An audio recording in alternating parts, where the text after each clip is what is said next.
If we're going to progress in the world, if we're going to make the world a better place, we have to think differently, and innovation is kind of an output of thinking differently. So I am a big proponent of design thinking and human-centered design as a methodology that we should all use. It's a way to build empathy with your stakeholders, with the people you're designing for, because if you design with them and you co-design with the people that you actually are solutioning for, you're going to end up with better outcomes. So I would say that for me, innovation is a piece of it, but it really is about human-centered design. I think a mix of design thinking and human-centered design has a lot of different types of tool sets. There's so many. There's more than 500 different types of tools out there. But the ones that I find to be most relevant are ones that are really, really simple that you can use in your everyday. Things that, again, build empathy with your stakeholders, so doing different types of design research, whether it be on the fly or on the wall observations or ethnographic research, or just spending time with the people that you're designing for, so you can understand not only what they're doing but why they're doing it and the emotions that they're feeling while they're doing what it is that they're doing.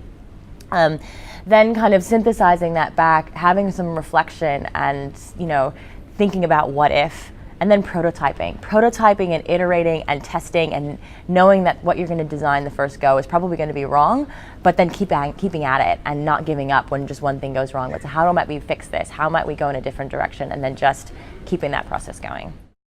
So I think health is an amazing, it's just an opportunity area, and health is connected to so many other different things in the environment and education and poverty and all these types of things. We know that if we improve one, we'll also improve health, which is really good. But it's an area that is really siloed at the moment, and I would love for us to be able to think a little bit more collaboratively about it, and co-design and human-centered design forces us to think that way and not be so myopic in our solutions. I'm involved with Global Ideas because I love the intersection between design thinking and health. That overlap for me is a personal interest, and it reflects my personal philosophy. So I think it's a really interesting and different way to approach it, and I'm glad that it exists. I love how multidisciplinary the forum has been. It's having different innovators from the tech world, from the policy world, from the health space, from the NGOs, having all these different brains in the room thinking differently together and having some of that cross collaboration. I've seen people have moments of insight like, I thought of it this way, I haven't done that before, this is great, and making those connections.